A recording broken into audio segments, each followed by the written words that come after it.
સુરત મનપાની આવનારી ચૂંટણીને લઈને કોંગ્રેસે તૈયારીઓ તેજ કરી દીધી છે। નોંધનીય છે કે આ વખતે પાર્ટી માટે અસ્તિત્વની લડાઈ છે। ગયા ટર્મમાં એક પણ બેઠક જીતવામાં નિષ્ફળ રહેલી કોંગ્રેસ હવે 120 બેઠકો માટે ઉમેદવારો શોધવાની પ્રક્રિયામાં વ્યસ્ત બની છે। તો ઓબ્ઝર્વરો દ્વારા સેન્સ પ્રક્રિયા શરૂ કરવામાં આવી છે, જે આગામી 4 દિવસ સુધી ચાલશે। પાર્ટી જૂની ભૂલોને સુધારી યુવા ચહેરાઓ પર દાવ રમવાની તૈયારીમાં છે, તેમજ ચૂંટણી માટે મજબૂત વ્યૂહરચના સાથે મેદાનમાં ઉતરવાની કવાયત શરૂ કરવામાં આવી છે।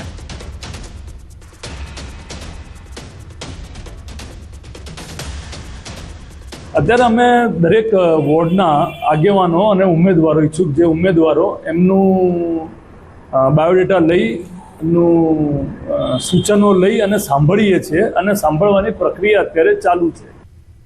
બનાસકાંઠામાં સ્થાનિક સ્વરાજની ચૂંટણી પહેલા કોંગ્રેસમાં ભડકો જોવા મળ્યો છે। પાલનપુર શહેર કોંગ્રેસ પ્રમુખની નિમણૂકને લઈને વિરોધ જોવા મળ્યો। 70 સભ્યો અને કોંગ્રેસના આગેવાનોએ કર્યો વિરોધ। સાંસદ જિલ્લા કોંગ્રેસ પ્રમુખ પર આરોપ લગાવવામાં આવ્યા છે। સાંસદ પ્રમુખ મનમાની કરતા હોવાનો આરોપ છે। પાર્ટીના સભ્ય ન હોવા છતાં નિમણૂક કરતા વિરોધ કરવામાં આવ્યો છે। શહેર કોંગ્રેસ પ્રમુખ પક્ષમાં સક્રિય ન હોવાનો દાવો કરવામાં આવ્યો છે। નિર્ણય પાછો ખેંચવાની કોંગ્રેસના કાર્યકરોની માંગ છે। કોંગ્રેસના કાર્યકરોની સામૂહિક રાજીનામાની ચીમકી ઉચ્ચારી છે। શહેર કોંગ્રેસના પ્રમુખને કોઈ અનુભવ નથી, એ કોઈ ચૂંટણી લડેલો નથી કે નગરપાલિકાની ચૂંટણીઓમાં કોઈ દાડો સક્રિય થઈને ભાગ લીધેલો નથી, એટલે એના કારણે જબરજસ્ત વિરોધ છે। એ ખરેખર તો સાયન્સ લઈને નિમણૂક કરવાની વાત હતો, બીજા ઘણા બધા નામ આવ્યા હતા, આ તો નામ જ નહોતું।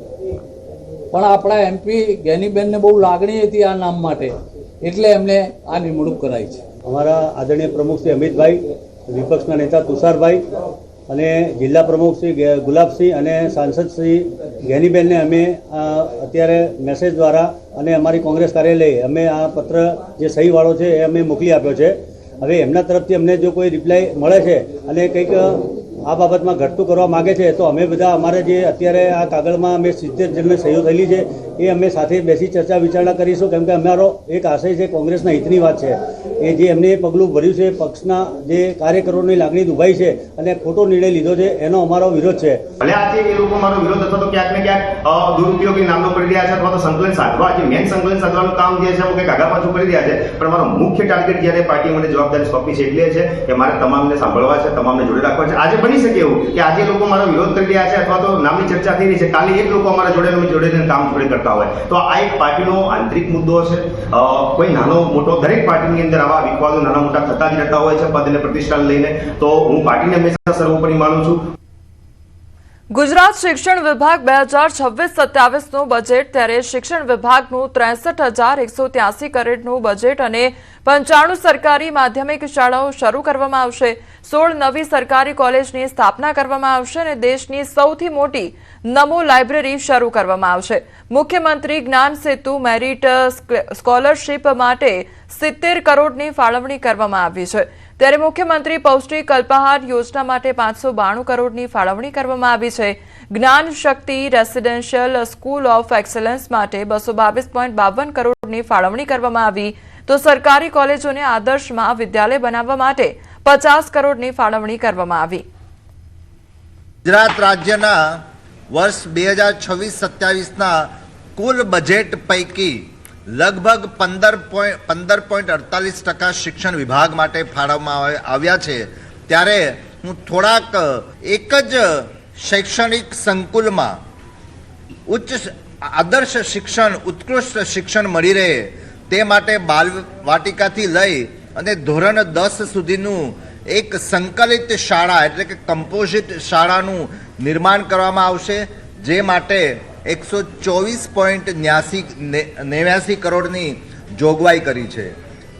95 સરકારી માધ્યમિક શાળા, 3 ઉચ્ચતર માધ્યમિક શાળા શરૂ કરવા અને હાલની શાળાઓના માટે નવા 588 વર્ગો માટેનું આયોજન, 16 નવી સરકારી કોલેજો અને 8 કાર્યરત જે કોલેજો છે વર્તમાનમાં એમાં નવો પ્રવાહ શરૂ કરવા માટે અને 4 પ્રાદેશિક આઈ હબ કેન્દ્ર માટે ₹80 કરોડ અને દેશની સૌથી મોટી આધુનિક નમો સેન્ટ્રલ લાઇબ્રેરી ગાંધીનગર ખાતે શરૂ કરવા માટે રૂપિયા 100 કરોડ બજેટમાં ફાળવ્યા છે.